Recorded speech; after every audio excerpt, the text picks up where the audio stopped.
Vande Mataram friends, welcome class 12 English medium.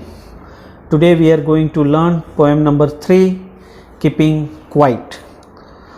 The poet is Pablo Neruda.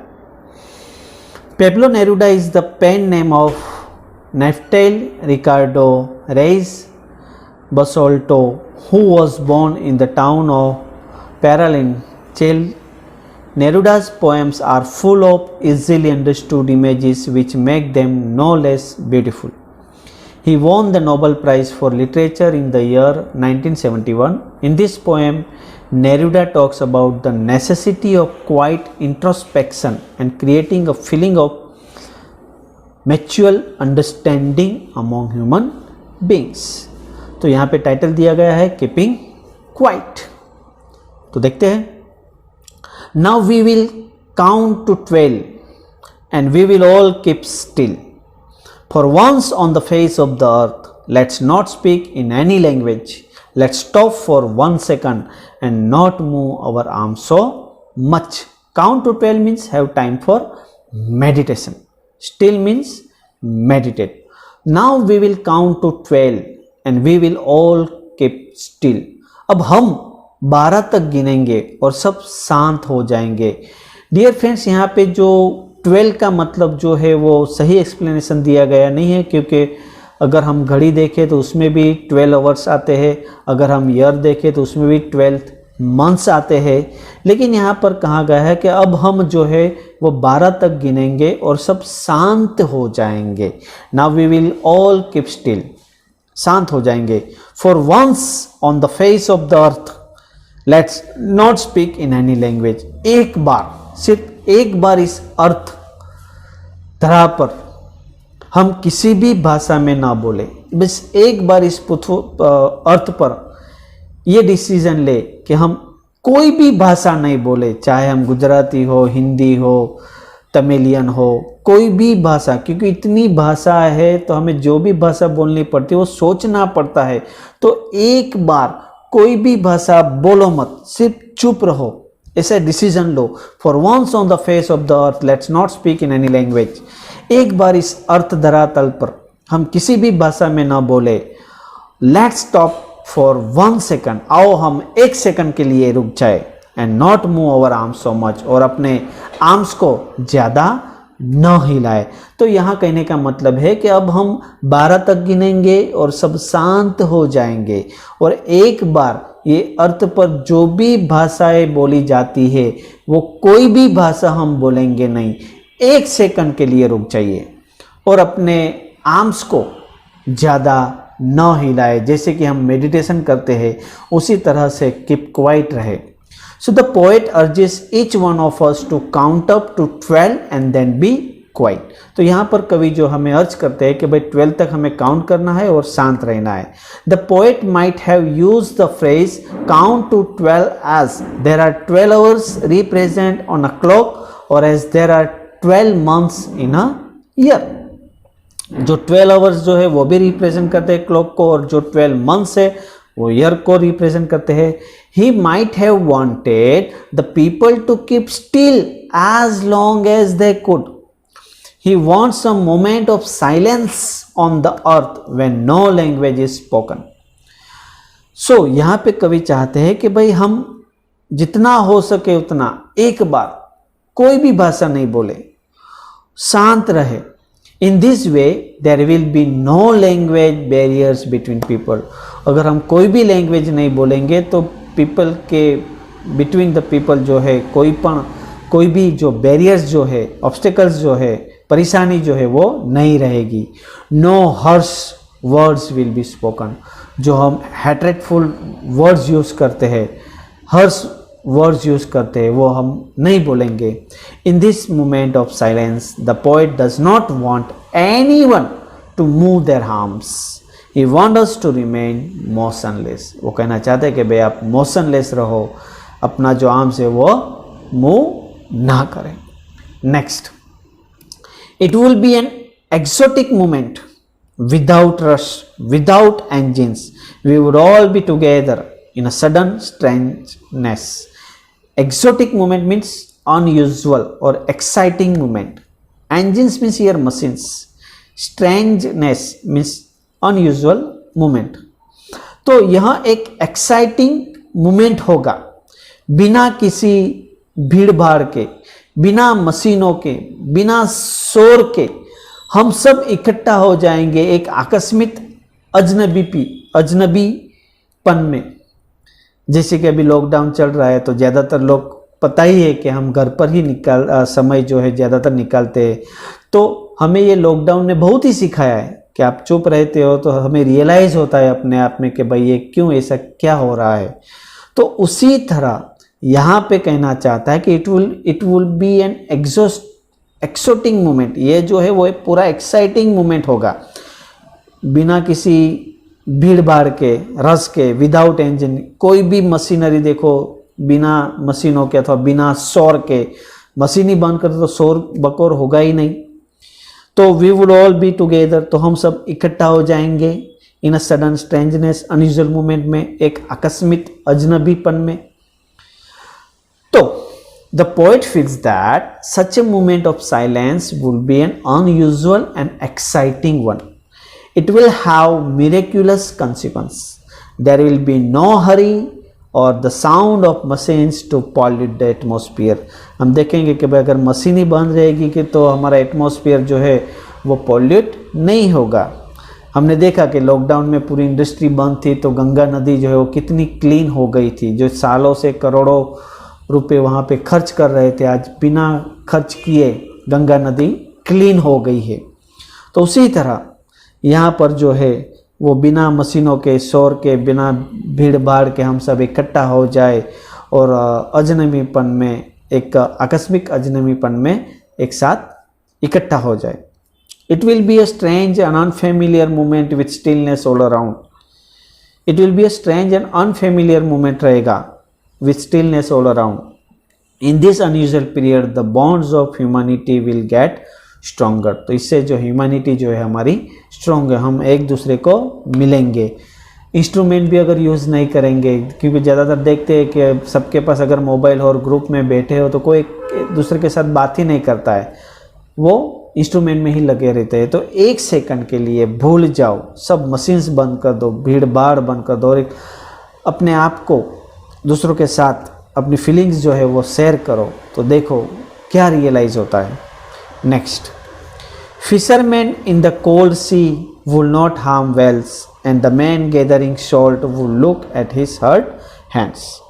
और यहाँ पे समुद्र में जो फिशरमैन वेल को कोई हार्म नहीं पहुँचाड़ेगा और मैन सॉल्ट को इकट्ठा करते हुए अपने हर्ट हुए हाथों को देखेगा।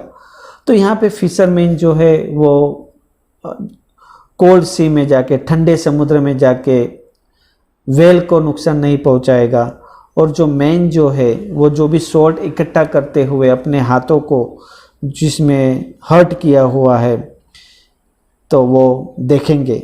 इसका मतलब है यहाँ पे फिशरमैन मीन्स बड़े लोग। तो in this moment of inactivity the fisherman would not be catching fish, hence the whales in the sea will be safe. So the idea is suggestive of the thoughts that human beings will not be destroyed nature. यहाँ पे बड़े लोग जो है वो छोटे लोग को नुकसान नहीं पहुँचाएंगे, बड़े लोग के साथ कंपेयर किया गया है। और यहाँ पे जो आइडिया है जो सजेस्टेड किया गया है कि human being will not destroy the nature. Human being जो है वो नेचर को भी डिस्ट्रॉय नहीं करेगा। The man who gathers salt will be able to tend to his wounded hands for which he had no time earlier. Thus both nature and human will be able to recover from their wounds. तो जो man है जो salt को इकट्ठा करता है वो will be able to tend to his wounded hands for which he had no time earlier. उनके पास जो पहले समय नहीं था तो अपनी जो परेशानियां है, अपने पर जो घाव लगे हुए हैं, जो इंजर हुए हैं, वो अपने आप को सुधार सकेगा। तो both nature and human will be able to recover from their wounds. तो यहाँ पे नेचर जो है और दूसरी बात ह्यूमन जो है उनको हम वुंड से रिकवर कर सकते हैं। यानी यहाँ पे जो बड़े लोग जो है वो छोटे लोग को नुकसान नहीं करेंगे और नेचर को जो हम डिस्ट्रॉय कर रहे हैं उनको रिकवर करना होगा।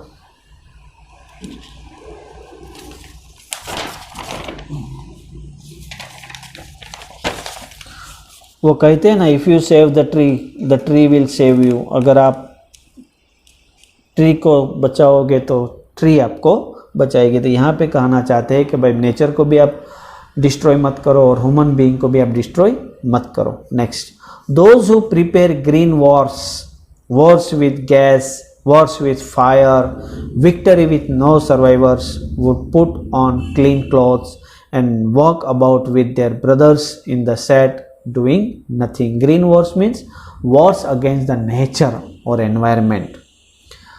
In the shade means under the trees.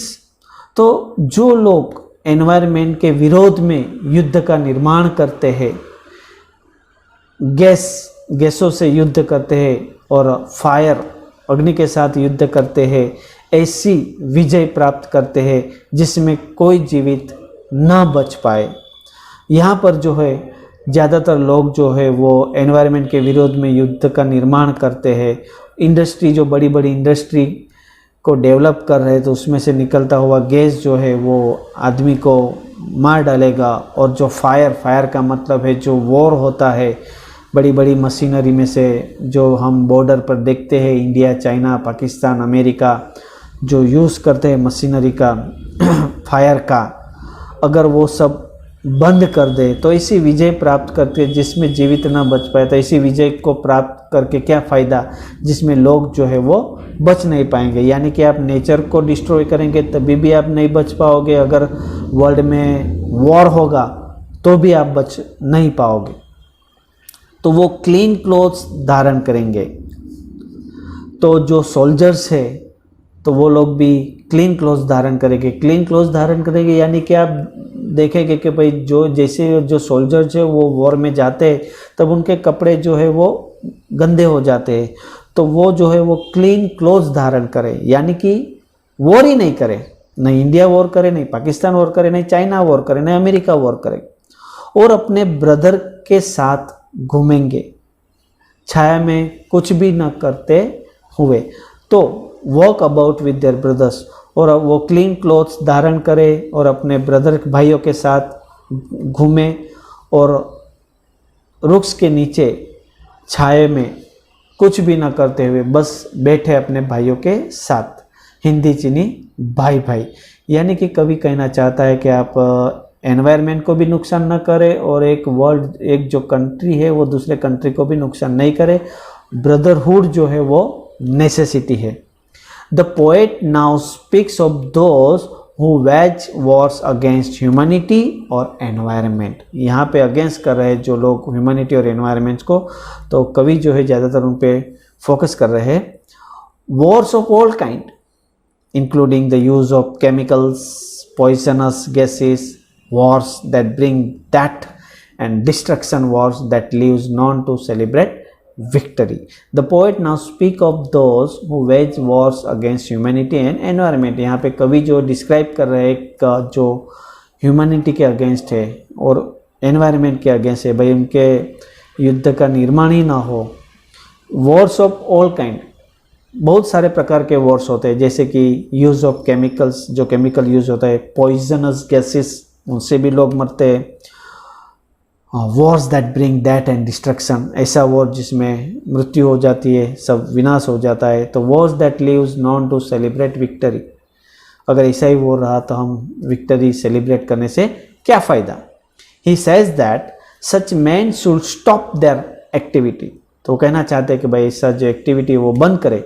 Set their clothes stain with the blood of humanity, तो जो ह्यूमैनिटी पे जो लोही लुहान सोल्जर्स है तो ऐसा वॉर ही नहीं होगा तो वो लोग मरेंगे ही नहीं। जो ब्लड के जो स्टेन है उनको धो दे, पुट ऑन न्यू, नए कपड़े पहने, यानी कि पीसफुल वर्ल्ड जो है वो चाहते हैं। And walk with their brothers building brotherhood, भाई के साथ चलो, भाईचारा बढ़ाओ। The poet implies that the war-torn world should be replaced by one with an atmosphere of peace, brotherhood and harmony. Next, what wants should not be confused with total inactivity. Life is what it is about. I want not truck with that. Confused means mix up, mistaken for. Inactivity means laziness, not doing anything, or no truck with, refuse to that with. तो मैं जो चाहता हूँ उसे पूरी तरह से उदासीनता नहीं समझना चाहिए। जीवन वही है जिसके बारे में यह होता है, जीवन जीने के लिए है। मैं डेथ के साथ, मृत्यु के साथ कोई समझौता नहीं करना चाहता। तो what want should not be confused with total inactivity. यहाँ कहना चाहता है कि मैं जो चाहता हूँ उसे पूरी तरह से उदासीनता नहीं समझना चाहिए, मिक्सअप नहीं करना चाहिए मेरे थॉट्स को। Life is what it is about. जीवन वही है जो जिसके बारे में यह होता है, जीवन जीने के लिए है। I want not work with that. मैं डेथ के साथ, मैं मृत्यु के साथ कोई भी समझौता करना नहीं चाहता। Here the poet makes a clarification that thought he is advocating the need for silence. His advice should not be confused with total inactivity. He does not want any association with death. He says that life is meant to be lived. जीवन जो है वो जीने के लिए है, मरने के लिए नहीं। दैट्स मीन्स मैं मरने के साथ कंप्रोमाइज़ करना नहीं चाहता। तो मेरे जो थॉट्स है वो आप मिसअंडरस्टैंडिंग ना करें तो बेहतर है।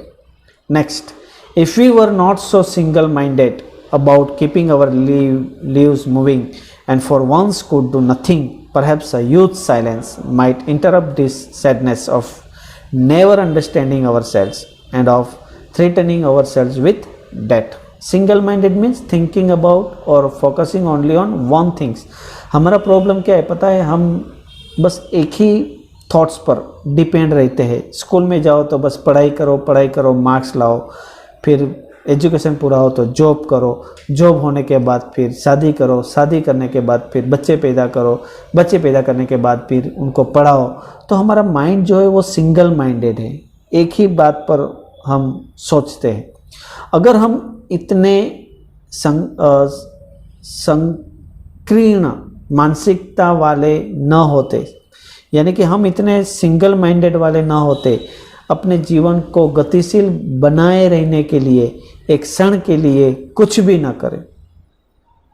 अगर हम सिंगल माइंडेड ना होते तो अपने जीवन को गतिशील बनाए रहने के लिए एक क्षण के लिए कुछ भी ना करें। अगर हमें शांति चाहिए तो हम एक क्षण के लिए ऐसा सोचो कि हमें कुछ नहीं करना है। परहैप्स अ ह्यूज साइलेंस, शायद एक लंबी शांति के लिए। माइट इंटरप्टेड दिस सैडनेस, शायद उस उदासीन को इंटरप्टेड कर दे। और नेवर अंडरस्टैंडिंग अवर सेल्फ, जो अपने आप को कभी न समझ पाने और मृत्यु से भयभीत करने से बनी हुई है। तो अगर हम इतने सिंगल माइंडेड वाले ना होते तो अपने जीवन को गतिशील बनाए रहने के लिए एक क्षण के लिए कुछ भी ना करें, शायद एक लंबी शांति के लिए कुछ ना करें, शायद उस उदासीन को इंटरप्ट कर दे जो अपने आप को कभी न समझ पाने और मृत्यु से भयभीत करने से बनी हुई है। तो क्षण भर के लिए सब भूल जाओ। The poet advices that the people should stop being self and centred and selfish. तो यहाँ पे कवि कहना चाहता है कि भाई सिंगल माइंडेड नहीं रहो, सेल्फ सेंटर्ड मत रहो, सेल्फिश मत बनो।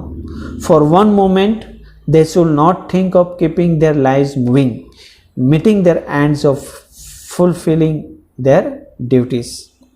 That huge silence which will arise from such a moment will only serve to help the people. It will help them introspect or overcome their sadness of failing to understand themselves. People have been threatening themselves with death by their activities. This moment of silence will give them time to understand themselves better.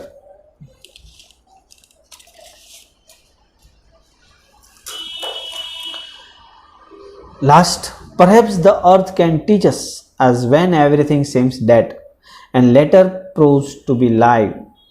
Now I will count up to 12 and you keep quiet and I will go. Perhaps the earth can teach us. शायद ये अर्थ जो है हमें कुछ सिखाना चाहती है, teach कर सकती है कि जब प्रत्येक वस्तु मृत प्रतीत होती है, as when everything seems dead, शायद अर्थ हमें सिखा सकती है कि जब प्रत्येक वस्तु मृत प्रतीत होती है and later proves to be live, और बाद में जीवित साबित होती है, तो अब मैं 12 तक काउंटिंग करूँगा।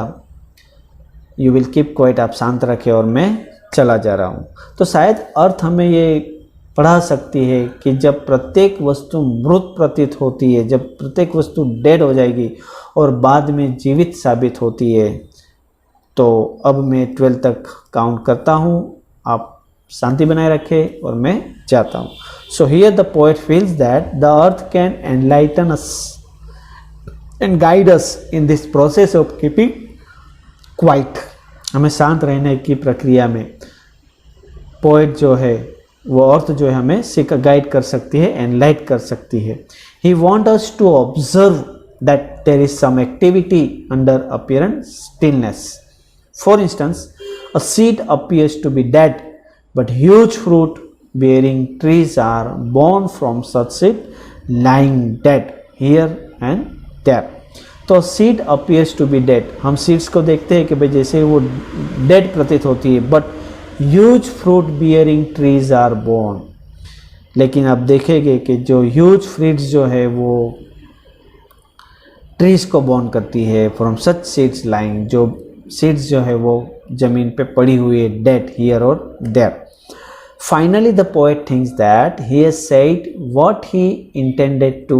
Now he wants us to keep quiet while he is counting to 12, after which he will leave. तो डियर फ्रेंड्स, आशा रखता हूँ कि आपको ये समझ में आ गया होगा।